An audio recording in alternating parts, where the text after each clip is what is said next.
আসসালামু আলাইকুম। এই সরকার একটা ব্যর্থ সরকার হিসেবে পরিণত হয়েছে। শুধু এই সরকার না, এই সরকারের আইন শৃঙ্খলা বাহিনী, তাদের প্রশাসন সবাই একটা ব্যর্থ বাহিনী হিসেবে পরিণত হয়েছে।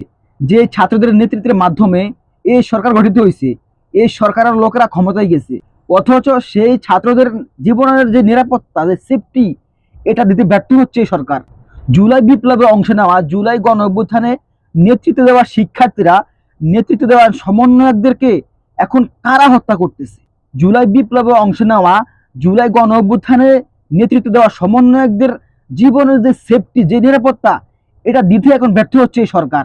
যাদের মাধ্যমে তারা ক্ষমতা পাইছে, যাদের জীবন বাজি রেখে এই সরকার গঠিত হয়েছে, সেই সমন্বয়কদের জীবনের যে নিরাপত্তা, এইটুকু নিরাপত্তা এই সরকার এখন পর্যন্ত নিশ্চিত করতে পারেনি।